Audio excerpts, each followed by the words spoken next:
다 같이 성경을 들고 일어서시기 바랍니다. 봉독해 드릴 하나님의 말씀은 창세기 2장 4절에서 7절 말씀까지 되겠습니다. 4절에서 7절 말씀까지를 제가 봉독해 드리겠습니다. 이것은 하나님의 말씀입니다. 이것이 천지가 창조될 때에 하늘과 땅의 내력이니 여호와 하나님이 땅과 하늘을 만드시던 날에 여호와 하나님이 땅에 비를 내리지 아니하셨고 땅을 갈 사람도 없었으므로 들에는 초목이 아직 없었고 밭에는 채소가 나지 아니하였으며 안개만 땅에서 올라와 온 지면을 적셨더라. 여호와 하나님이 땅의 흙으로 사람을 지으시고 생기를 그 코에 불어넣으시니 사람이 생명이 되니라. 아멘. 네, 앉으시기 바랍니다. 창세기는 하나님의 계시의 말씀을 기록한 성경 66권 가운데의 첫 번째에 위치한 책입니다. 상당히 내용상으로 볼 때 창세기 모든 책이 마찬가지겠지만 정말 창세기는 없어서는 안 될 정말 매우 그러한 중요한 의미를 담고 있는 책입니다. 창세기 1장의 첫 절에 기록된 말씀이 태초에 하나님이 천지를 창조하시니라라고 하는 이 말씀입니다. 말씀의 의미도 너무 중요하죠. 그래서 지난주 오전 예배 때에는 창세기 1장 1절에 나타난 이 말씀에 대해서 제가 오전 예배에 여러분들에게 말씀을 드리고 오후 예배에는 창세기 1장에 나타난 하나님께서 6일 동안에 창조한 이 사실에 대해서 여러분들과 함께 말씀을 나누었습니다. 참 너무나 참 중요한 내용들이고요. 지난주에 말씀드린 내용을 잠깐 여러분들에게 어떤 중요한 핵심적인 중심을 가지고 여러분들에게 말씀을 제가 드린다면 창세기 1장 1절에 나타난 하나님의 나라라는 제목을 가지고 오전에 설교했고요. 또 창세기 1장에 나타난 창조에 나타난 하나님의 나라, 제가 지금 설교가 하나님의 나라 시리즈 설교이기 때문에 될 수 있으면 모든 제목을 하나님의 나라라고 하는 이 제목이 빠지지 않으려고 제가 상당히 지금 신경을 쓰고 제목을 찾고 있습니다. 이번 시간이 45번째 시간인데요. 모든 설교가 하나님의 나라라고 하는 이 중심, 하나님의 나라라고 하는 이 핵심에 초점을 맞추고 계속해서 앞으로 하나님 나라 시리즈가 언제 맞을지는 모르지만 계속해서 이렇게 성경 전체를 제가 이렇게 보려고 지금 하고 있습니다. 우선 하나님이라고 하는 여러분 이 용어에서 지난주에 말씀드린 대로 사람들은 창세기 1장 1절에 태초에 하나님이 천지를 창조하셨다라고 하는 이 문장 속에서 여기에 어디 하나님의 나라가 들어있느냐라고 사람들은 의아해하는 사람들이 있습니다. 그래서 제가 여러분들에게 이해를 돕기 위해서 두 가지를 꼭 생각해야 된다 그랬죠. 첫 번째는 뭡니까? 하나님이라고 하는 이 단어 속에서, 엘로힘이라고 하는 이 명사 속에서 우리는 삼위 하나님이 이 하나님 속에 담겨져 있다라고, 우리는 여러분 그렇게 말을 안 해도 알아서 우리는 하나님을 그렇게 이해를 해야 됩니다. 그리고 그 하나님은 삼위일체 하나님일 뿐만이 아니라 그 하나님의 나라가 있잖아요. 그러니까 하나님 한 분만 존재하십니까? 아니, 삼위일체 하나님만 존재하십니까? 어불성설이죠. 그 하나님도 이 세상에 있는 나라들처럼 하나님의 나라도 있다라고 하는 것은 이거는 지극히 당연한 기본적인 상식입니다. 그러니까 우리가 성경을 읽을 때에 하나님이라고 하는, 엘로힘이라고 하는 혹은 야훼라든가 엘이라든가 이러한 하나님의 명칭이 나올 때에는 그 하나님 속에서 단순하게 읽지 마시고 삼위일체 하나님이라고 하는 사실을 다시 한번 우리는 우리의 기억을 환기시켜야 돼요. 그리고 그 하나님은 이 세상 나라처럼 하나님의 나라도 있고 하나님께서는 그 하나님의 나라의 왕이시라고 하는 것 당연히 여러분 우리는 생각을 해야 됩니다. 많은 사람들이 이 두 가지에 제가 강조하는 이 요점을 많은 사람들이 지금 생각을 하지 않고 무조건 여러분 성경을 읽어간다는 거예요. 그래서 하나님의 나라의 사상으로 제가 지금 설교하는 것은 바로 이 하나님이라고 하는, 엘로힘이라고 하는 이 명사 속에서 우리는 두 가지를 절대로 잊어버리지 마시기 바랍니다. 구약 성경이든 신약 성경이든 여러분들이 이렇게 보셔야 되고요. 첫째 날에서 여섯째 날까지 하나님의 창조하심을 보면 너무 신묘막측하지 않아요?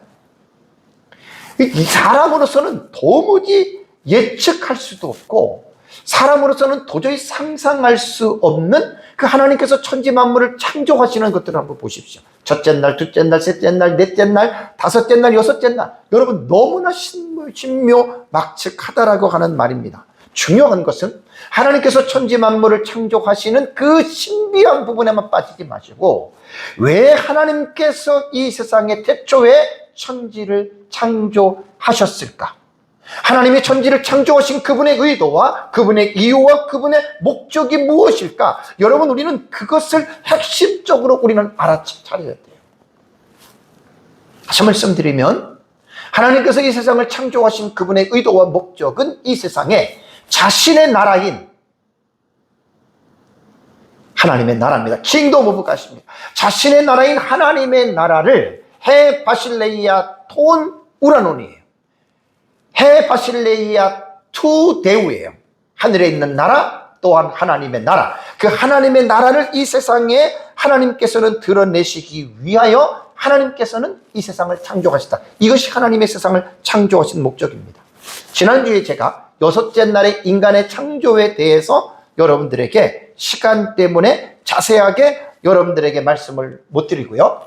중요한 어떤 의미만 가지고 여러분들에게 말씀을 드렸는데 이번 시간에 그 하나님께서 이제 그 세상을 창조하실 때 여섯째 날에 사람을 하나님께서 창조하셨죠. 사람을 창조하신 이 부분에 대해서 지금 여러분들에게 말씀을 제가 지금 좀 드리려고 합니다. 자, 그래서 여섯째 날에 하나님께서 뭘 만드셨죠?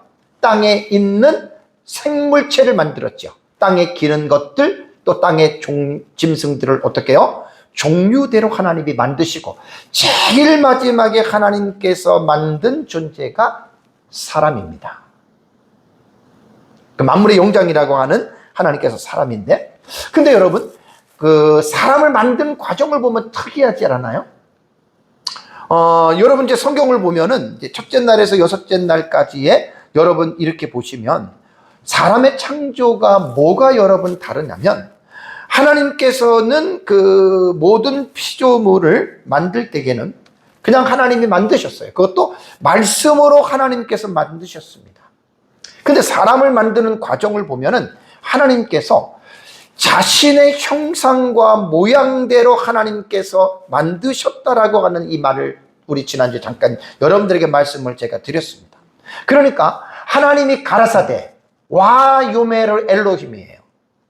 이르셨다 하나님께서 말씀하셨다. 빛이 있으라 하심에 여러분 빛이 있었죠. 그리고 하나님이 말씀하신 대로 그대로 존재하잖아요. 그러면서 여섯 번째 창조는 뭐가 나오냐면 땅에 존재하는 흙입니다. 그 흙을 가지고 가축과 땅에 기는 것, 짐승과 사람을 만드셨는데 그 창세기 2장을 보면 짐승을 만드는 것도 1장에는 하나님께서 이르시되 말씀으로 짐승도 창조하셨다라고 이렇게 말을 했지만 사람의 창조는 또 다릅니다. 짐승하고 똑같은 어떤 육체의 원형이 진료가 흙이기는 하지만 만드는 방식이 여러분 다릅니다. 창세기 1장 26절을 보면요 하나님이 이르시됩니다. 와 요메르 엘로힘이에요. 하나님이 이르시되 뭐라고 이야기를 합니까? 우리의 형상을 따라 우리의 무엇이요? 모양대로 또 우리가 복수가 나오죠. 이건 다 제가 설계했던 거예요. 우리가 어떻게 사람을 만들고라는 말이 있습니다. 사람을 만들고. 그러고 나서 창세기 2장 7절에 뒤에서도 잠깐 더 자세하게 말씀을 드리겠지만 여호와 하나님이 땅에 흙으로 사람을 지으셨어요. 흙으로. 그리고 생기를 그 코에 불어넣으시니 사람이 뭐가 됐다? 생명이 됐다. 요거는 제가 뒤에서 자세하게 요 부분을 의미를 여러분들에게 제가 말씀을 드리겠습니다. 그러니까 하나님께서 사람을 만드실 때에는 어떤 게 다르냐면 우리의 사람을 만들자라고 하는 뭔가에 첫째 날에서 다섯째 날까지, 여섯째 날 짐승 창조까지도 하나님께서 삼위 하나님이 계획과 의논을 통해서 만들었지만 창세기 1장 본문에는 그러한 내용들이 드러나 있지 않습니다. 그런데 마지막 창조물인 사람을 만들 때에는 우리가 만들자라고 하는 삼위 하나님의 복수의 개념을 가지고 하나님께서 사람을 만들 때는 무언가 좀 더 신중한 어떤 의미를 가지고 사람을 만들었다라고 하는 것 여러분 우리가 볼 수가 있습니다. 그렇다면 우리의 형상과 우리의 모양, 이 단어가 여러분 참 중요합니다. 하나님의 형상과 하나님의 모양대로 만들었는데 27절을 다시 보면은 자기 형상입니다. 하나님의 형상, 곧 하나님의 형상대로 사람을 창조하셨는데 대상이 누굽니까? 남자와 여자입니다. 히브리어로 말하면 이시와 이샤입니다. 남자와 여자를 하나님께서 창조하셨다. 자, 하나님의 형상이라는 말을 볼까요? 형상이라고 하는 이 히브리어는 첼렘입니다. 첼렘이라고 하는 단어고 영어로는 이미지예요. 이미지. 이것은 원어 사전을 들어가 보면 어원이 불확실하다고 합니다. 성경에 15번이 첼렘이라고 하는 이 단어가 나오는데 이 10번은 그 유형의 신체적인 형상입니다. 그러니까 사람의 외형적인 모습을 통해서 말을 하는데 사무엘상 6장 5절에는 독종의 모형들, 에스겔 16장 7절에는 남자의 외형들, 그 다음에 민수기 33장 52절에는 우상들을 말을 할 때에도 형상이라고 하는 첼렘이라고 하는 여러분 이 단어를 썼어요. 그러면 우리가 이 단어적인 의미로 미루어 볼 때에는 하나님의 형상이라고 했을 때 사람이 하나님의 형상으로 지었어요. 그러면 사람을 보면은 여기에서 말하는 첼렘이 형상, 외형적인 형상으로만 본다면 하나님도 사람처럼 신체가 있네? 여러분 이렇게 생각할 수가 있죠. 근데 그게 아닙니다. 15번 속에서 10번이 이렇게 외형적인 부분에 말을 했지만 그러나 모든 것들이 다 그런 게 아니고 이 첼렘이라고 하는 단어 속에서는 하나님의 내면을 닮았다라고 하는 이 부분은 제가 뒤에 형상을 좀 더 자세하게 말씀을 드릴 때 여러분들에게 이제 말씀을 드리겠습니다. 그 다음에 모양이라고 하는 말이 나오죠. 모양이라고 하는 말이 드무트예요. 데무트라고도 하죠. 영어로 말하면 라이크니스입니다. 그러니까 유사함이라는 말이에요. 닮았다라는 말이에요. 그러니까 이제 여기에서 주경학자들의 주석을 보면은 첼렘과 드무트가 이게 구분을 시켜가지고 첼렘은 이런 것이고 드무트는 이런 것이고 그래서 형상과 모양이 마치 조금 다른 것처럼 이야기를 하는 학자들도 있지만 대체적으로 볼 때에는 형상과 모양은 유사한 단어로서 비슷한 말을 연속적으로 사용했다라고 하는 히브리어의 수사법을 반영한 것이라고 이야기를 합니다. 저도 이게 맞는다고 봅니다. 꼭 첼렘과 드무트를 탁탁 해가지고 이건 이거고 이렇게 말하는 것이 여러분 사실은 쉽지 않다라는 말입니다. 그래서 여기서 우리가 창세기 1장에서 26절에서 말하는 하나님의 형상이라고 말할 때 첼렘과 드무트는 외형적인 그런 형상을 닮았다라고 보면은 우리가 안 됩니다. 그러니까 하나님의 어떤 내면적인, 그래서 영적인 것, 지성적인 것, 도덕적인 이러한 내면적인 부분을 닮았다라고 봐야 되고 첼렘과 드무트인 형상과 모양은 서로의 각기 다른 개념이 아니라 서로가 보완하는 차원에서 첼렘에 나타난 의미와 드무트에 나타난 이것을 보완하는 것으로 보는 것이 여러분 옳다라고 보는 것이 가장 여러분 올바른 해석이라고 생각을 합니다. 그러니까 이 상호 보완 쪽으로 보는데 그렇다면 이제 결론적으로 하나님의 형상과 모양을 제가 묵습니다. 하나님의 형상은 이렇고 모양이 이렇고 이게 아니라 하나님의 형상과 하나님의 모양을 묶어서 그 하나님의 형상을 네 가지로, 이거 되게 중요한 정의입니다. 이건 공부하는 차원에서 여러분들이 들어야 됩니다. 네 가지의 하나님의 형상을 말을 하는데 뭐냐면 인격적 형상에 대해서 이야기를 합니다. 인격적 형상이라고 하는 말은 뭐냐면 substantial image라 그래요. substantial이라고 하는 말이 이게 이제 그 실제적이라고 하는 말로도 번역이 되는데, 신학적인 의미로서 학자들이 이 서브스텐셜을 인격적인 형상으로, 이것을 특징적인 단어로 이렇게 사용을 했습니다. 그렇다면 여러분, 인격이 뭐지요? 인격이라고 하는 말은 우리말 사전을 보면 사람으로서의 품격입니다. 어떤 기계를 만들고 어떤 이러한 부품들을, 제품들을 만들 때 저거는 어때? 그 질이 어때? 이렇게 말할 때 거기에 대한 어떤 그 품격들이 있잖아요. 마찬가지예요. 사람으로서 사람이 가지고 있는 어떤 그러한 격이 있다는 말입니다. 그래서 사람 인자의 인격이에요. 반대로 말을 하면 신격입니다. 하나님은 신격, 하나님이 가지고 있는 하나님의 어떤 그러한 격도 있다라고 하는 말이죠. 그런데 인격이라고 하는 여러분, 이 말은 원래 인간에게 있었던 게 아니에요. 이제 뒤에 보면, 자, 심리학적인 정의를 말씀을 드릴까요? 심리학적으로 인격을, 퍼스널리티라고 하는 인격을 말할 때에는 개인의, 각 사람의 지적, 정서적, 의지적인, 신체적인 측면을 총괄하는 그 사람 자체를 말합니다. 이게 이제 사람으로서의 품격보다는 심리학적인 정의로서 인격이 훨씬 더 우리가 이해하기가 좋습니다. 종교적인 측면에서 인격은 뭐라고 말하냐면 신에 대해 인성을 갖춘 품격. 그래서 신앙 인격이라고 말을 할 때에는 그 사람이 이 세상에서 살아가는 삶의 모습을 가지고 그 신앙 인격이라고 말을 하는 거예요. 그래서 하나님의 형상이라고 말을 할 때에는 인격적인 형상이라고 하는 것을 말을 했는데, 여기에서 지성과 감성과 의지 세 가지를 아주 간략하게 말씀을 드릴게요. 지성이라고 하는 말은 뭐냐? 감각을 통해서 얻어진 소재를 정리하는 거예요. 우리가 어떤 것을 봤어요. 어떤 걸 경험했어요. 그럼 거기를 통해서 뭐가 생겨요? 그것에 대한 지식이 생기잖아요. 지식. 그래서 심리학적인 정의는 조금 더 풍부하고 풍성해요. 인간의 지적 능력, 사고하고 이해하고 판단하는 능력이 바로 이 지성이라는 말입니다. 그러니까 이게 뭐냐면 하나님의 형상대로 지음을 받았다. 그 하나님의 형상이 뭐냐? 인간 안에는 인격이라는 거예요. 인간 안에 인격에는 지성이 있어요. 지성. 경험을 통해서 무엇을 우리가 알아채래요. 이게 지성이에요. 모든 사람 다 있잖아요.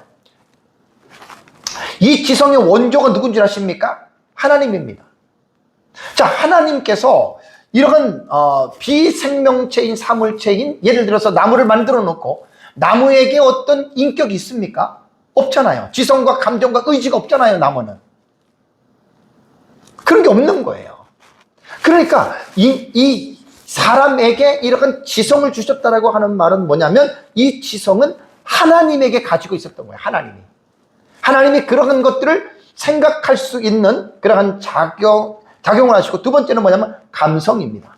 감성이라고 하는 말은 뭐냐면 자극에 의해서 느낌이 일어나는 거예요. 느낌.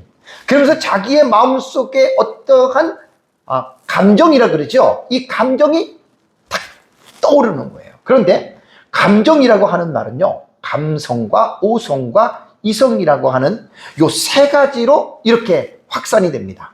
자, 그럼 감성이라고 하는 말은 뭐냐면 sensibility라고 하는 말이에요. 감성은 뭐냐면 감각적인 경험과 정서적인 반응을 포함합니다. 그러니까 외부 세계에서 오는, 내부에서 일어나는 어떤 자극에 의해서 뭔가 자기 속에서 느껴지는 게 있어요. 기쁘든지 슬프든지 화가 나든지, 이게 감성이에요. 그러면 이 감성을 조금 더 깊이 있게 들어가면 understanding이라고 하는 오성이라고 하는 단어를 씁니다. 이게 다 철학적인 개념이에요. 그래서 오성이라고 하는 말은 뭐냐면 뭔가 내 안에 감정이 일어났잖아요. 그 감각적인 데이터를 분석하는 게 오성이고요. 그것을 구조화하는 것이 여러분 이게 오성입니다. 우리는 어떤 일이 일어날 때 딱 보고 막 화를 내고 막 승질을 내고 이렇게 하잖아요. 근데 이것이 그냥 딱 금방 일어나는 것 같지만 이것을 논리적으로 우리가 사물을 보고 느끼고 행동하는 것들을 논리적으로 본다면 다음에 나오는 게 리즌이라고 하는 이성이잖아요. 이성. 그러니까 감성과 오성과 이성은 뭐냐면 오성을 넘어선 고차원적인 추론과 사고의 과정입니다. 그래서 이성적인 사람들은 어떤 사람이냐면 모든 일들을 함부로 탁탁탁 안 합니다. 이성적인 사고가 부족한 사람들은 그냥 무조건 그냥 확 해버리죠. 무조건 행동을 하죠. 그러나 이성적인 사람들은 그렇게 안 합니다. 감성과 오성의 작용을 통해서 이성적으로 차분하게 자신의 마음을 추스려서 말을 하거나 행동을 한다. 이게 여러분 지성 부분에 있는 감성과 오성과 이성이라고 하는 그러한 말이에요. 감성 속에 있는 세 가지고, 다음에 지정의에서 세 번째가 의지입니다. 의지라고 하는 말은 뭐냐면 어떤 일을 이루려는 마음이에요. 자, 지정의예요. 정에 대해서 제가 감성과 오성과 이성으로 조금 더 깊이 있게 들어갔고, 이제는 의지로 오는 거예요. 이성이 최종적으로 감성과 오성과 이성을 통해서 이제 결정을 내려야 됩니다. 어떻게 내가 행해야 되느냐, 내가 말을 해야 되느냐, 말을 하지 말아야 되느냐, 아니면 내가 이거 소리를 질러야 되느냐, 아니면 말아야 되느냐. 결단력이죠. 그러니까 여러분, 이게 뭘 제가 여러분들에게 말씀을 드리냐면, 사람이요, 인격적으로 하나님이 사람을 지었다라고 하는 말은 뭐냐면, 사람 속에 지성과 감정과 의지의 이 기능이 있다는 거예요. 이 지성과 감정과 의지의 인격성은 인간에게 원래 있었던 게 아니고 하나님에게 있었던 지성과 감정과 의지를 하나님이 사람에게 집어넣어 준 거예요. 그래서 사람이기 때문에 우리는 인격이라 그러지, 하나님에게 있었을 때는 우리는 그 인격이라고 말을 하면 안 돼요. 신격이라고 말을 해야 돼요. 그래서 우리가 성경을 보면 하나님께서는 어떻게 해요? 생각하시고, 어떻게? 후회하시고, 기뻐하시고, 그 다음에 어떻게 해요? 결정을 내리시잖아요. 심판을 하시던가, 구원해 주시던가. 그러니까 이 지정의의 인격적인 이 형상은요, 하나님이 가지고 있었던 것을 사람에게 주셨다. 두 번째는 뭐냐면, 첫 번째가 인격적 형상이고요. 두 번째가 뭐냐면 도덕적인 형상입니다. 모럴 이미지입니다. 도덕이라는 것이 뭐죠? 간단하게 말하면 선악을 구별하고 판단하는 거예요. 내가 이렇게 말을 하고 내가 이 행동을 했을 때 이것이 옳은지 그른지에 대한 판단이 있어야 되잖아요. 여러분, 사자나 표범에게 이러한 모럴 이미지라고 하는 도덕적인 형상이 있습니까? 없습니다. 물론 본능적으로 우리가 때로는 이해하지 못하는, 맹수가 잡아먹어야 할 새끼를 젖을 먹이는 간혹 이런 것은 있을 수 있어. 그거는 대체적으로 그런 게 아닙니다. 도덕적 형상은 하나님께서 인간에게만 주신 거예요. 이게 바로 양심의 기능이에요. 양심의 기능.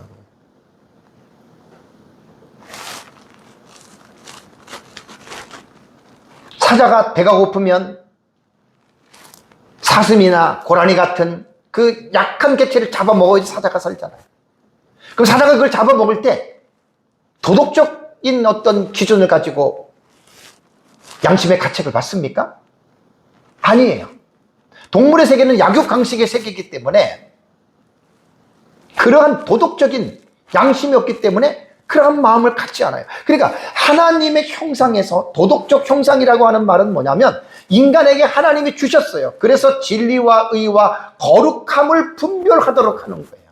여러분, 이게 인간이에요. 그런데 문제는 범죄 이후에 도덕적인 형상이 파괴가 돼요. 완전 파괴가 되는 것은 아니에요.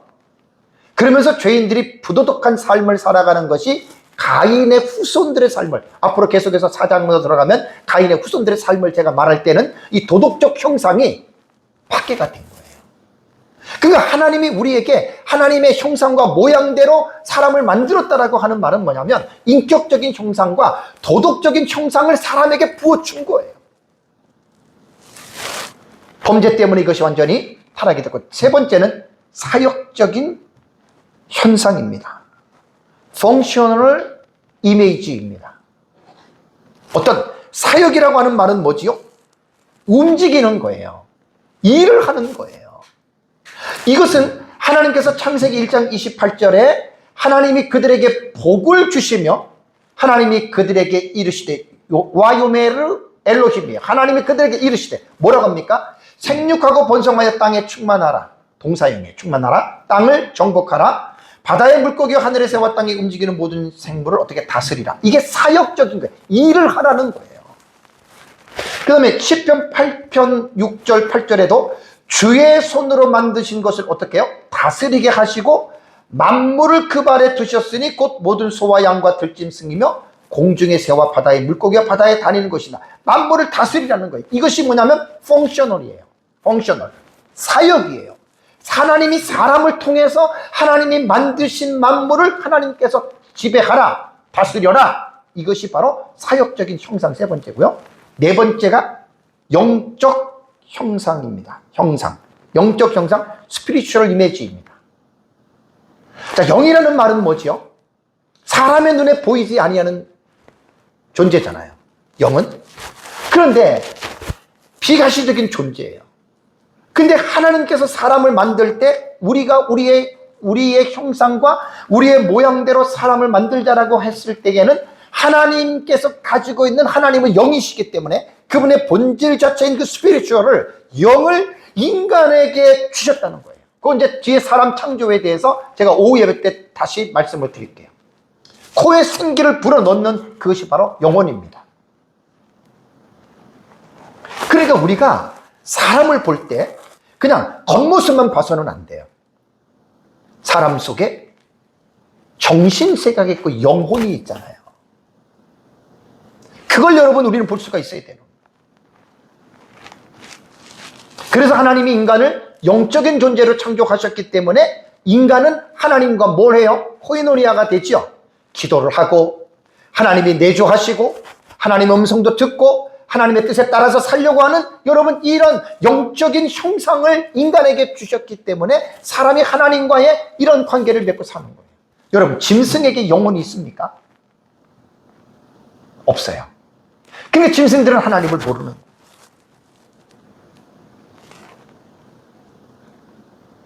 우리는 기도할 때 하나님, 사람을 겉모습만 보는 그러한 우리가 되지 말게 하시고 하나님의 이 형상과 모양, 젤렘과 드무트예요. 하나님의 형상과 모양으로 하나님이 인간을 만드셨기 때문에 우리가 믿든지 안 믿든지 간에 지금은 죄로 인해서 타락해서 그 형상이 많이 파괴가 되었어도 그래도 남아 있습니다. 잔재가 남아 있다는 말이에요. 될 수 있는 대로 여러분, 우리 믿는 사람들은 인간적으로 사람을 판단하지 말고 하나님의 감동을 받아서 인간 속에 많지는 않지만 잔재되어져 있는 하나님의 형상과 모양을 볼 수 있는 영적인 해안을 달라라고 여러분 우리는 기도해야 됩니다. 그래서 하나님은 뭐라고 했습니까? 사람은 외모를 보거니와 나 여호와는 중심을 본다라고 말을 했잖아요. 우리 하나님을 믿는 사람들은 외모로 사람을 보면 안 됩니다, 여러분.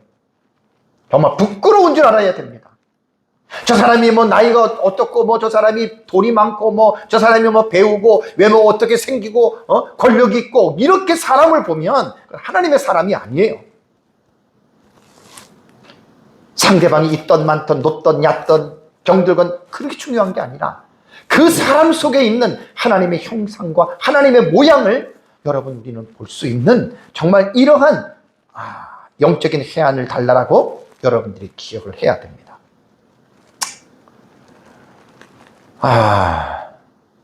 범죄에 대해서 한 가지만 제가 말씀을 드리면요. 에덴 동산에서 선악과를 따먹기 전과 후는 완전히 다릅니다, 여러분. 이걸 꼭 인식을 하셔야 됩니다. 제가 에덴 동산 설교가 아마 다다음 주 들어가면 또 자세하게 말씀을 드리는데, 이거를 정확하게 여러분들이, 이게 어떤 분기점이에요. 에덴 동산에서 범죄하기 이전에 아담은 어떤 상태였느냐. 자, 창세기 2장 19절을 보세요. 여호와 하나님이 흙으로 각종 들짐승과 공중의 각종 새를 지으시고, 자, 동물을 참교했습니다. 아담이 무엇이라고 부르나 보시려고 그것을 그에게로 이끌어 가시니, 자, 아담이 뭐라 그럽니까?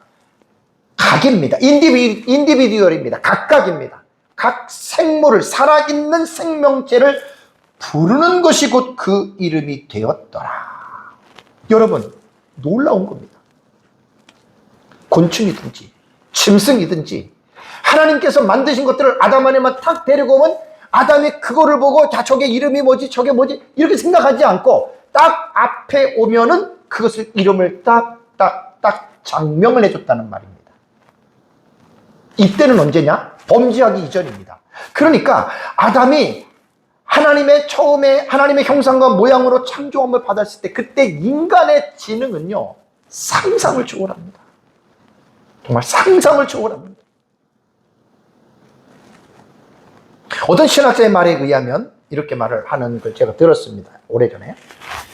아담이 범죄하기 이전과 범죄한 이후에 이 IQ 지능으로 말하면 지금 이 세상에서 아무리 천재라고 하더라도 3%밖에 못 쓴대요. 그러니까 97%를 잃어버린 거예요.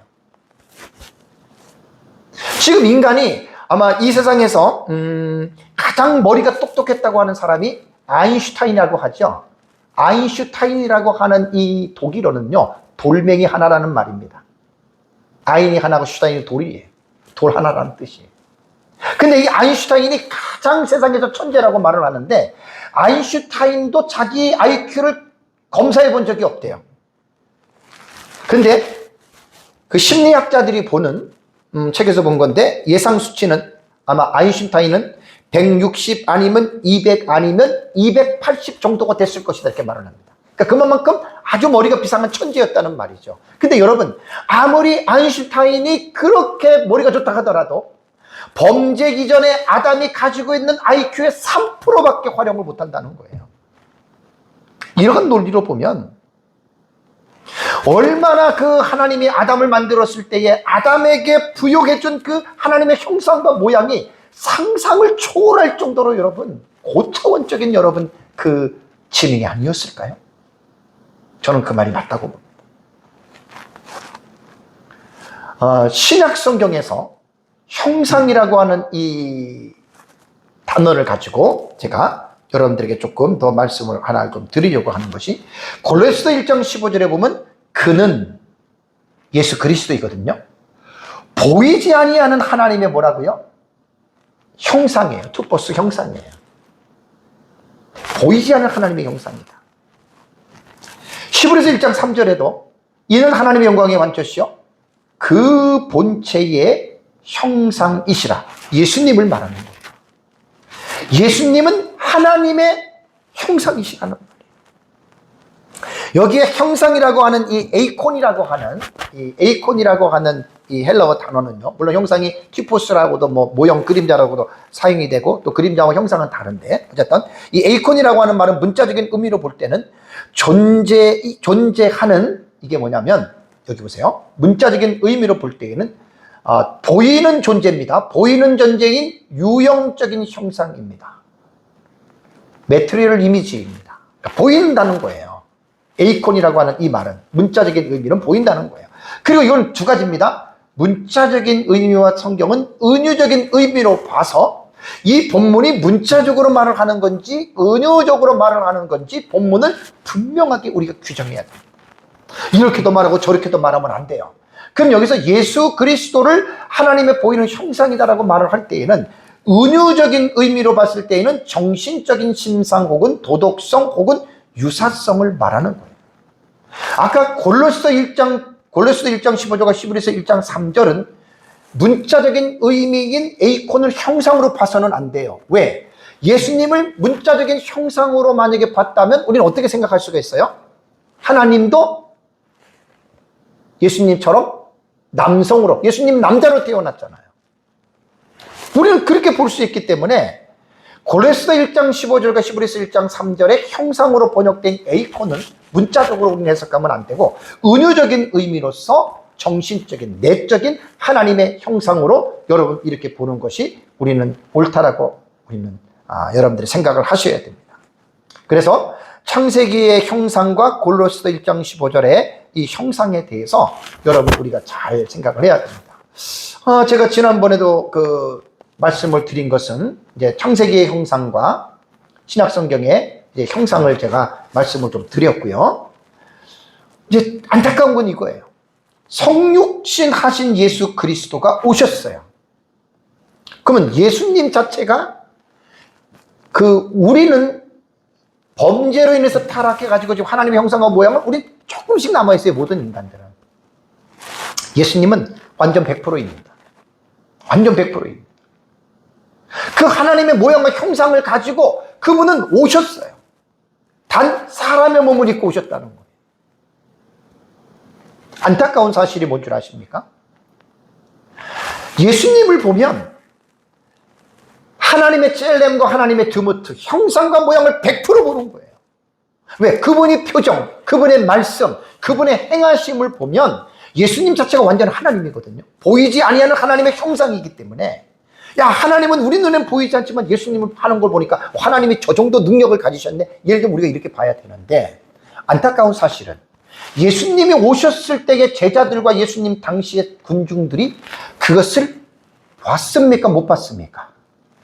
못 봤다는 것이 안타까운 거예요. 그래서 예수님의 제자인 사도 요한이 너무나 안타까움을 토로한 게, 요한복음 3장 22절을 보면 그가, 예수님이거든요, 친히 보고 들은 것을 증언하되, 어디서 보고 들었어요? 하나님 나라에서 보고 들은 것을 증언하되 그의 증언을 받는 자가 어떻게 해요? 없도다. 안타까워. 요한복음 14장 8절과 9절에도 예수님이 빌립에게 말을 합니다.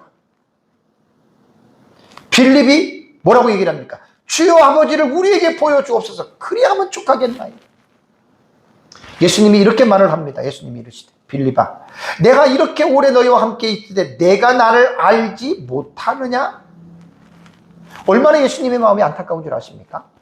그리고 예수님이 하신 말이 뭐냐면, 나를 본 자는 아버지를 보았거늘. 예수님이 하나님의 형상이라 그랬잖아요. 보이지 아니하는 하나님의 형상이라 그랬잖아요.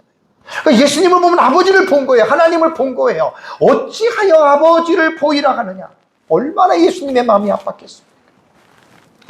요한복음 14장 11절에도 예수님이 뭐라 그랬어요? 내가 아버지 안에 거하고 아버지께서 내 안에 계심을 믿으라. 사실입니다. 거짓말이 아닙니다. 예수님은 보이지 아니하시는 하나님의 형상과 모양이 예수님 안에 100% 그분 안에 존재하셨습니다. 예수님이 거짓말하는 분이 아니잖아요. 필립이 자꾸만 하나님을 보여달라고 하니까 예수님 얼마나 답답해요. 나를 본 자는 아버지를 보았고. 그러니까 예수님은 내 안에 하나님의 형상과 모양이 100% 들어있기 때문에, 그러면서 예수님이 그렇게 못하겠거든 행하는 그 일로 말미암아 나를 믿어라. 얼마 전에 다 설교했던 내용입니다. 예수 그리스도의 신성에 대해서. 요한복음 1장 10절과 10절에는 그가 세상에 계셨으며, 예수님이 세상에 계셨으며 세상은 그로 말미암아 지은 바 되었으되 세상은 그를 알지 못하였고, 더 기가 막힌 게 자기 땅에 오매 자기 백성이 영접하지 아니하였으나라는 말을 했습니다. 너무나 안타까운 일이죠. 그리고 하나님은 아담과 하와에게 하나님의 형상과 모양대로 창조하신 것 중에서 또 하나는 우리가 얻을 수 있는 게 뭐냐면 만물의 영장에 지위를 주신 거예요. 자, 다시 창세기 1장 26절을 보시면, 우리가 사람을 만들고, 삼위 하나님 말씀하신 거예요. 그들로 사람에게 바다의 물고기와 물고기입니다. 하늘의 새와 가축과 온 땅에 기는 모든 것을 다스리게 하자 하시고라는 말을 했죠. 이게 사람에게 만물의 영장의 지위를 위임하신 거예요. 영장이라고 하는 이 단어는요, 영묘한 힘을 가진 우두머리라는 말이에요. 영적인 어떤 신명막측한 파워를 가지고 있는 리더십이라는 말이에요. 그래서 하나님은 이 세상의 모든 만물을 창조하시고, 그 자기가 만든 특별히 5째 날에 만드셨던 물고기와 하늘의 새와 그 다음에 6째 날에 만들었던 그 다음에 가축과 온 땅에 기는 모든 생명체를 인간에게 위임한 거예요.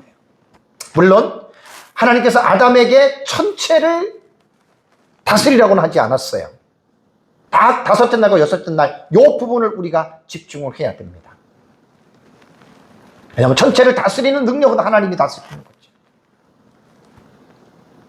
그리고 하나님은 3가지의 사명을 주십니다. 1장 28절을 보시면 하나님이 그들에게 복을 주십니다. 하나님이 그들에게 이루십니다. 와이오메르 엘로힘입니다.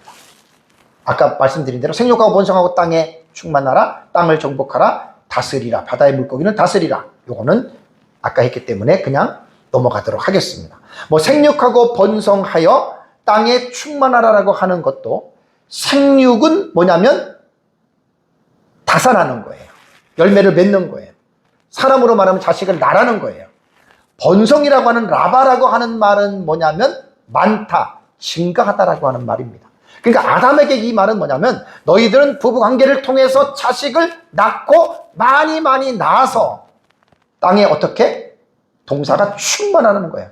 말레라고 하는 말은 채우다, 가득 차다, 충만하다는 말입니다.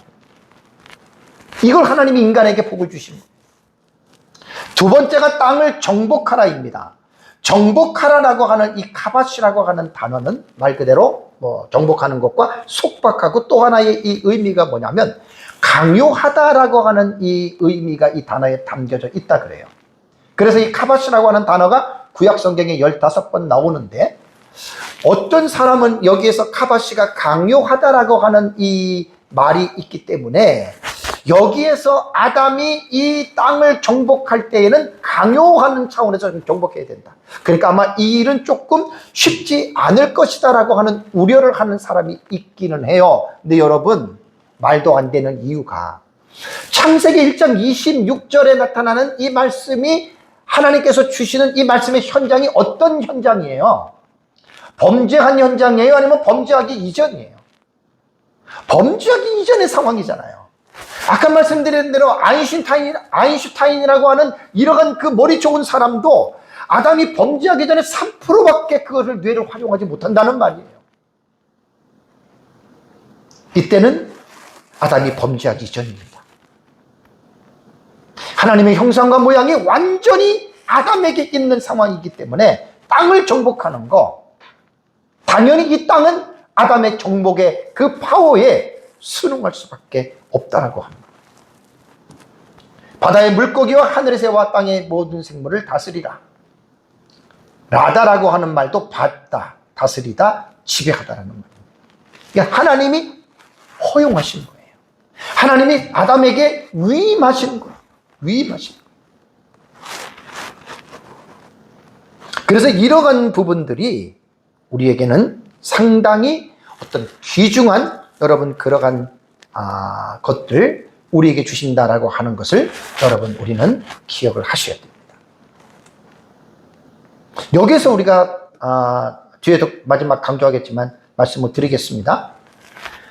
아담이 지금 모든 그 다섯째 여섯째 날에 만든 그 짐 생명체를 다스려요. 그럼 이것의 모티브는 뭡니까?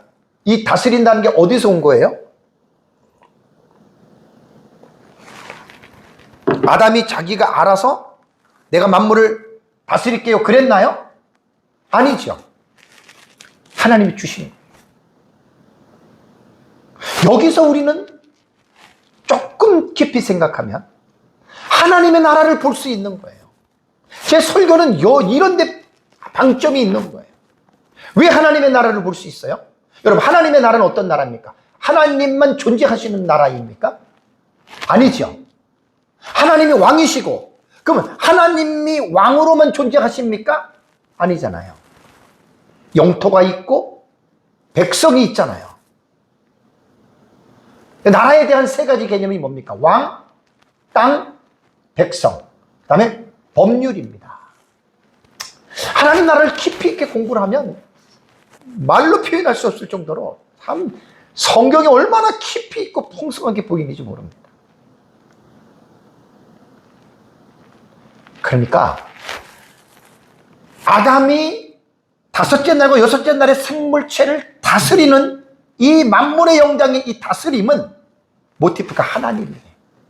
하나님이 하나님의 나라를 다스리는 거예요. 그 다스리는 리더십의 그 권위를 하나님이 아담에게 주셨다. 그래서 아담은 범죄하기 이전에 생명체들을 다스릴 때 아담은 뭘 깨달았겠습니까? 내가 이렇게 만물을 하나님이 다스리라는 것처럼 다스리듯이 하나님도 지금 하나님의 나라를 그분이 다스리고 계시겠구나. 여러분, 이거 지극히 상식적으로 유추할 수 있는 여러분 내용이지 않습니까? 그래서 여러분, 저는 계시록을 10년 넘게 연구를 했기 때문에 계시록을 보십시오. 계시록 4장을 보십시오. 5장을 보십시오. 하나님의 성전이 나오잖아요. 하나님이 보좌에 앉아 계시잖아요. 그리고 계시록에서 일곱인, 일곱 나팔, 일곱 대접이 쏟아지고 불려지고 떼어질 때 어떤 일이 나타납니까? 천사들이, 천사장들이, 그죠? 그 일을 하시죠. 그 하나님이 통치하시는 거예요. 하나님은 이 세상만 통치하는 게 아니라 하나님 나라 전체입니다. 하나님의 나라는 무궁무진하고 이 세상은 태초의 천지는 유한한 거예요. 하나님은 이 세상뿐 아니라 하나님의 나라 전체를 다스리는 만왕의 왕이시다. 그래서 그 다스리시는 리더십의 권한을, 리더십의 능력을 하나님께서 아담에게 주셨기 때문에 조금만 더 성경을 깊이 있게 이렇게 생각하시는 분들은 제가 말씀드린 대로 이 다스리는 이 그 리더십이 하나님이 다스리는 것이구나라고. 그래서 저는 성경을 이렇게 하나님의 나라를 이런 데서도 저는 지금 찾아내는 거예요. 여러분, 이게 어거지인 것 같아요? 아닙니다. 지극히 당연한 겁니다. 이 지극히 당연한 이것이 지극히 당연한 지식이었기 때문에 많은 사람들이 성경에 기록된 하나님의 나라를 모르고 그냥 쭉쭉쭉쭉 넘어가는 거예요. 너무 안타까워요, 저는. 그래서 제가 하나님 나라 시리즈 설교를 지금 이제 쭉 해나가는 겁니다. 그러고 나서 이제 한 가지 우리가 더 볼 수 있는 게 뭐냐면, 창세기 1장 29절을 보면 이제 먹을 양식에 대해서 우리가 좀 생각을 해봐야 됩니다. 범죄하기 이전에 사람과 동물들은 어떤 양식을 먹었을까? 왜 성경에 나와 있기 때문에. 창세기 1장 29절을 보면 하나님이 이르시되 내가 온 지면에 씨 맺는 모든 뭐요? 채소와 씨 가진 열매 맺는입니다. 씨 가진 열매 맺는 모든 나무입니다.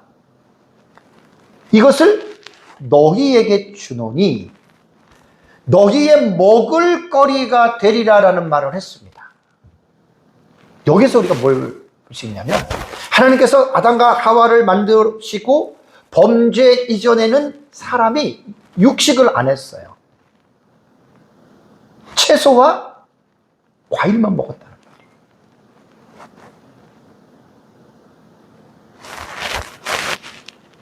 그리고 이 채소와 과일을 먹는데 짐승들도 여러분 마찬가지입니다.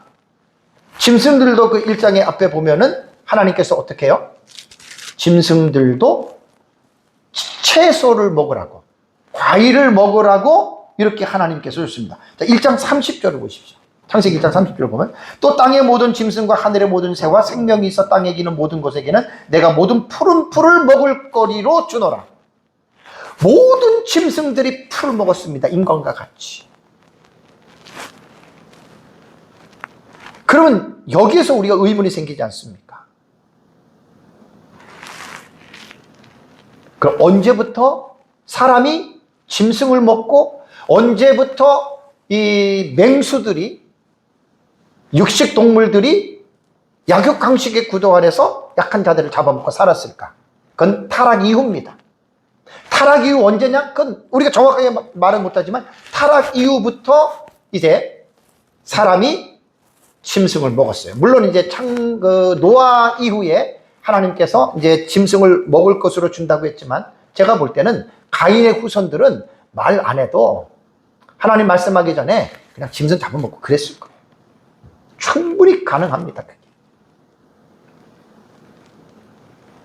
하나 우리가 궁금한 것을 풀어가려고 하는 게 뭐냐면, 이 맹수들은요, 또 조류들 중에서 맹금류 같은 경우는 짐승 중에 맹수들은 송곳니가 있잖아요. 그죠? 아주 날카로워. 그래서 그걸 가지고 이제 짐승들을 이렇게 먹잖아요. 그러면 범죄 이전에 맹수들이 가지고 있는 치아는 과연 초식 동물들이 먹는 것처럼 가지런했을까? 왜냐하면 풀을 먹으려면 가지런해야 돼요. 인간처럼. 근데 꼭 그렇다고만 볼 수 없는 게, 송곳니가요, 우리가 어떤 그 단단한 음식을 먹을 때 이 송곳니 같은 걸로 칵 집어가지고 그걸 부수잖아요.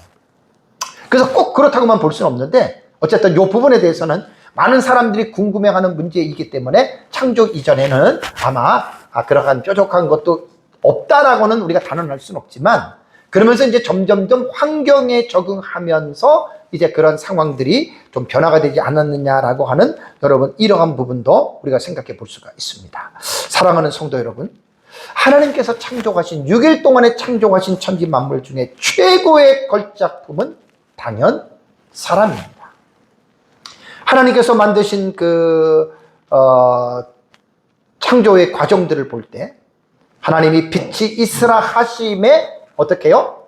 요메르와 엘로힘이에요. 하나님이 말씀하실 때 빛이 존재했어요. 그리고 둘째 날에도 물 가운데에 궁창이 있어 물과 물과 나뉘라 하시고 말씀하심에 요메르 엘로힘이에요. 요메르 말씀하시되 물과 물이 나뉘어지고 대기권 하늘이 생겼다는 것입니다. 셋째 날에도 천하의 물이 한 곳으로 모이고 무티 드러나라라고 어떻게 말씀하시니, 요메르입니다.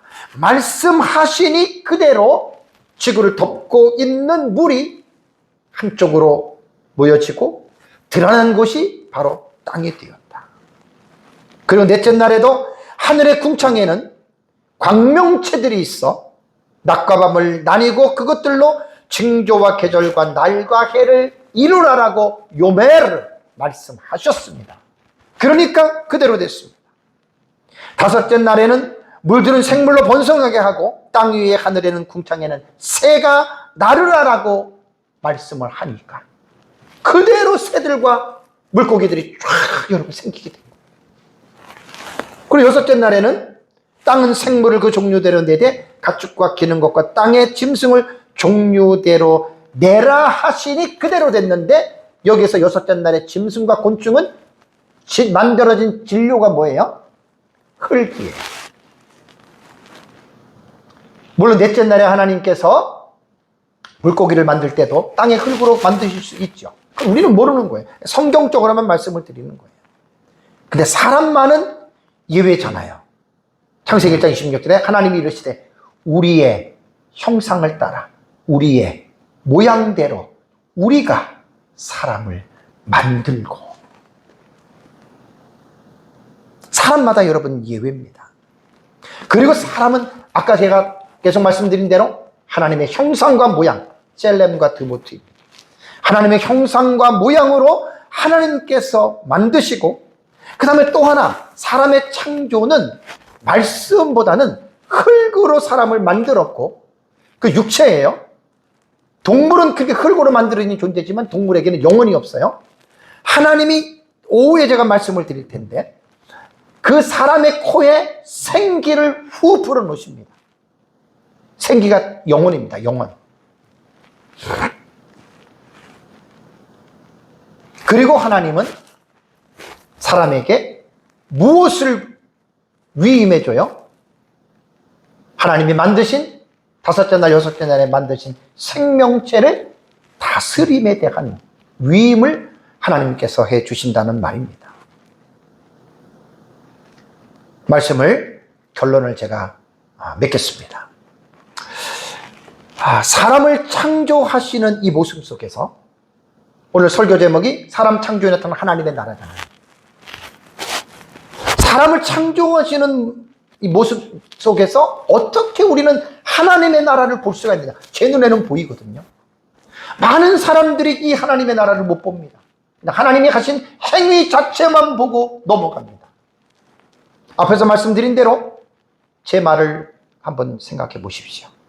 하나님이라고 할 때는 두 가지를 더해서 생각하라 그랬죠. 엘로힘이라고 하는 여러분 이 단어가 나오잖아요.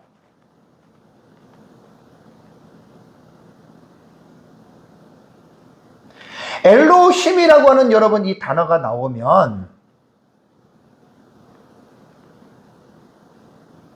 단어만 보지 마세요. 단어만. 엘로힘. 엘로힘이라고 하는 여러분이 하나님이라고 하는 여러분 이 단어가 나오면은요. 단어가 나오면 붙은 거예요. 단어가 나오면 명사형으로만 읽지 마시고 이 엘로힘이라고 하는 이 하나님 속에 복수를 여러분 생각하셔야 돼요. 삼위 하나님. 성부, 성자, 성령 하나님이 그 하나님 속에 담겨 있고, 또 하나는 뭐라 그랬죠? 이 하나님은 하나님의 나라를 만드신 하나님이시고, 이 하나님의 나라를 지금도 옛날부터 지금까지 그 나라를 다스리고 계신 하나님이다. 그래서 천지 만물을 하실 때 하나님이 계속 등장하시는데 거기서 우리는 두 가지를 빼놓지 말자는 거예요. 삼위 하나님과 하나님의 나라의 왕이시라고 하는 이 부분을 여러분 잊지 말라는 겁니다. 그래서 제가 계속 여러분들에게 몇 번 말씀을 드렸잖아요. 푸틴이 우크라이나를 침공했습니다. 푸틴 하면 우리가 푸틴만 생각합니까? 개인이 아니잖아요. 푸틴은 러시아라고 하는 연방 나라의 대통령이잖아요. 러시아의 왕인 푸틴이 임금이 우크라이나를 침공했다 이렇게 말 안 하잖아요. 단축해서 생략하고 푸틴이 우크라이나를 침공했다.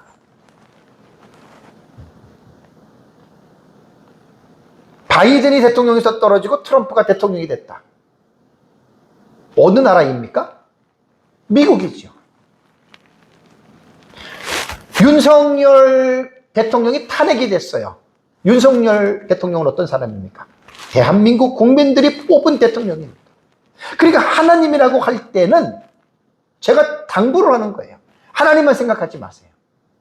그분이 하나님의 나라를 창조하시고 그분이 하나님의 나라를 다스리시는 왕이시다라는 것 여러분 기억해야 되고요. 두 번째는 하나님께서 이제 하나님의 나라를 만드신 그 왕이 어떻게 하나님의 나라를 만드셨는지에 대해서는 성경에 나옵니까? 안 나옵니까? 안 나옵니다. 나오지 않습니다. 제가 이 부분은 조금 하나님 나라 설교를 하면서 표현을 안 했던 것 같아요. 하나님의 나라는 무조건 그냥 존재하는 것 같은데 아닙니다. 하나님이 하나님의 나라를 천지를 창조하듯이 만드셨습니다. 그러나 그 자료는 성경에 없습니다. 그러나 상식적으로 생각해 보면 당연히 하나님이 하나님의 나라를 만드셨죠. 왜? 보이지 않는 하나님 나라의 백성들, 천사를 만들었죠. 영적인 존재들. 하나님의 나라의 영역을 만드셨죠. 그러니까 이런 부분들에 대해서 우리가 이제 하나님의 나라를 우리는 천지 창조를 통해서 우리는 하나님의 나라를 볼 수 있다라고 제가 여러분들에게 말씀을 제가 드린 겁니다. 세 번째는 인간 창조에서 하나님의 나라를 예표적으로 보여준 사건이 이걸 보니까 하나님의 나라가 있다라고 하는 것은 뭐냐면 아까 제가 조금 전에 말씀드린 대로 아담에게 만물의 영장의 지위를 부여하셨다는 거예요. 아까 조금 전에 말씀드렸죠. 그러니까 이 사건들을요 여러분 단순하게 여러분 그냥 그렇게 보지 마세요. 단순하게만 여러분들이 보지 마시고 그러한 사건들을 그러한 사실들을 분명하게 여러분 팩트를 체크하시라는 말이에요. 그래서 만물의 영장의 지위를 하나님께서 부여하신 것은 조금 전에 말씀드린 대로 하나님께서 하나님의 나라를 다스리시고 통치하시는 그 개념을 하나님께서 아담에게 그 개념을 부여하신 거예요. 그 개념을 부여하셨기 때문에 우리는 이거를 통해서라도 우리는 어떻게 해요? 하나님의 나라를 여러분 우리는 생각해 볼 수 있다라고 하는 말입니다. 제가 지금 하나님의 나라에 대한 시리즈에 대한 설교를 이번 시간이 지금 45번째 시간입니다. 언제 끝날지를 모를 정도로 수백 번, 수천 번을 할 수 있는 내용이거든요. 그래서 창세기부터 계시록까지 전 성경을 제가 아우르기 때문에 여러분 그렇습니다. 우리가 하나님 하면 그냥 하나님 한 분만 생각하는 거는 정말 이거는 상당히 잘못된 생각입니다. 푸틴 하면은 시진핑 하면은 한 개인이 아니잖아요. 그 나라를 통치하는 리더십이라는 말이에요. 왜 많은 사람들이 하나님 하면 그냥 하나님만 생각하고 왜 그 하나님의 나라를 왜 생각을 못합니까? 너무나 여러분 이 부분이 안타까운. 그래서 계속해서 제가 하나님의 나라의 시리즈 설교를 나갈 때에는 우리가 하나님 하면 두 가지를 반드시 포함해서 생각하라고 했습니다. 삼위 하나님, 삼위일체 하나님, 그 다음에 그 하나님은 하나님의 나라를 다스리시는 왕이시다. 그리고 여러분들이 이제 성경을 쭉 한번 읽어나가 보세요. 그러면 생각하지 못했던 부분에서 하나님의 나라가 더 풍성하고 깊이 있게 여러분들에게 보이실 것입니다. 사람 창조에 나타난 하나님의 나라를 생각하면서 하나님 앞에 영광 올려드리는 삶을 살아가시기를 주님의 이름으로 축복합니다. 우리 다 같이 함께 기도하겠습니다.